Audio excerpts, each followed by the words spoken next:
വീട്ടിൽ ഗസ്റ്റ് വരുന്നുണ്ട്, പക്ഷേ എന്താ ഉണ്ടാക്കുകയെന്ന് അറിയാതെ കൺഫ്യൂഷൻ അടിച്ചിരിക്കുകയാണ്. അങ്ങനെയാണെങ്കിൽ ഞാനൊരു സ്പെഷ്യൽ ഐറ്റം കാണിച്ചു തരാം. ഇതാണ് നിസാമി ചിക്കൻ കറി. റോട്ടി ഐറ്റംസിൻ്റെ കൂടെ ഭയങ്കര കിടിലൻ കോമ്പിനേഷനാണ്. ഈസിയാണ് ഉണ്ടാക്കാൻ. കൂടെ മസാല പറാട്ട എങ്ങനെ ഉണ്ടാക്കാമെന്നും കൂടെ കാണാട്ടോ. ആദ്യം നമുക്ക് കറി ഉണ്ടാക്കി തുടങ്ങാം. അതിന് വേണ്ടിയിട്ട് ചൂടായ പാനിലേക്ക് ഒരു 4 ടേബിൾ സ്പൂൺ ഓയിൽ ഒഴിച്ചു കൊടുത്തിട്ടുണ്ട്. ഇനി അതിലേക്ക് ഉള്ളി ഇട്ട് കൊടുത്തിട്ട് നമ്മളൊന്ന് തിരിച്ചും മറിച്ചു വിട്ടിട്ട് നന്നായിട്ടൊന്ന് ഫ്രൈ ചെയ്തെടുക്കുകയാണ്.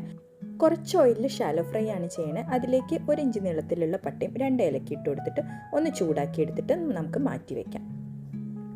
ഇനി ഈ കറി ഏത് പാനിലാണോ ഉണ്ടാക്കുന്നത് അതിലേക്ക് ക്ലീൻ ചെയ്ത ചിക്കൻ ഇട്ട് കൊടുത്തിട്ട് ഒരു 1/2 കപ്പ് തൈരും 1 ടേബിൾ സ്പൂൺ ഇഞ്ചി വെളുത്തുള്ളി പേസ്റ്റും ഈ ഫ്രൈ ചെയ്ത് വെച്ച അനിയനും പിന്നെ ഇതായി പൊടികളൊക്കെ ഇട്ട് കൊടുക്കണം. ഇതിൻ്റെയൊക്കെ മെഷർമെൻറ്റ് ഞാൻ താഴെ കൊടുക്കാം കേട്ടോ. പിന്നെ ഒരു ഹാഫ് ലെമണിൻ്റെ ജ്യൂസും ഈ കാണുന്ന മല്ലിയില പുതിനയില പിന്നെ 2 പച്ചമുളകും കൂടെ ഇട്ട് കൊടുത്തിട്ട് ഇത് സാഫ്രൻ മിൽക്ക് ഒഴിച്ചു കൊടുത്തിട്ടുണ്ട്. പിന്നെ നമുക്കൊരു മിക്സും കൂടെ ഉണ്ടാക്കാനുണ്ട്. അണ്ടിപ്പരിപ്പ് ഒരു 8-10 എടുക്കുക, ബദാം അതേപോലെ തന്നെ 2 ടേബിൾ സ്പൂൺ കോക്കനട്ടും കൂടെ ഇട്ട് കൊടുത്തിട്ട് അത് ഡെസിക്കേറ്റഡ് ആണെങ്കിലും കുഴപ്പമൊന്നുമില്ല. ആവശ്യത്തിന് വെള്ളം ഒഴിച്ചിട്ട് ഒന്ന് കോഴ്സായിട്ടൊന്ന് ഗ്രൈൻഡ് ചെയ്തെടുത്തിട്ടുണ്ട്. ഇനി ഇത് ചിക്കനിലേക്ക് ഒഴിച്ചു കൊടുത്തിട്ട് ആവശ്യത്തിന് ഉപ്പിട്ട് നമുക്കൊരു 1 അവർ മാരിനേറ്റ് ചെയ്യാൻ വെക്കാം. ഓവർനൈറ്റ് മാരിനേറ്റ് ചെയ്താലാണ് കേട്ടോ ബെസ്റ്റ്.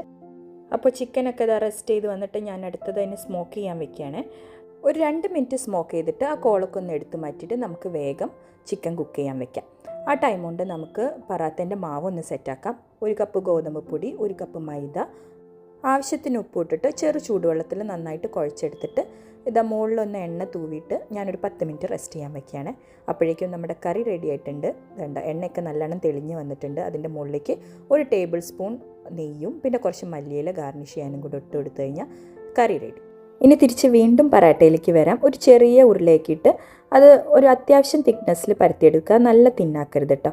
എന്നിട്ട് ഇതിലേക്ക് കുറച്ച് നെയ്യ് ഒന്ന് ബ്രഷ് ചെയ്ത് കൊടുത്തിട്ട് കുറച്ച് ജീരകപ്പൊടി, കുറച്ച് ചില്ലി ഫ്ലേക്സ്, കുറച്ച് ചാറ്റ് മസാലയും കൂടെ ആഡ് ചെയ്ത് അത്യാവശ്യത്തിന് മല്ലിയിലയും കൂടെ ഇട്ടെടുത്തിട്ട് ഇതുപോലെ കട്ട് ചെയ്തെടുത്ത് ഫോൾഡ് ചെയ്തിട്ട് പരത്തിയെടുക്കണം. ഈ പരത്തുമ്പോൾ കുറച്ച് കരിഞ്ചീരകമോ അല്ലെങ്കിൽ കറുത്ത വെള്ളം കൂടെ ഇട്ടിട്ട് പരത്തിയെടുക്കുക കേട്ടോ.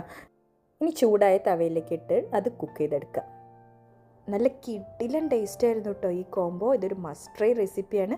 ഇനിയും ഇങ്ങനത്തെ റെസിപ്പീസിന് വേണ്ടിയിട്ട് പേജ് എന്തായാലും ഫോളോ ചെയ്യുക. അപ്പോൾ ബൈ.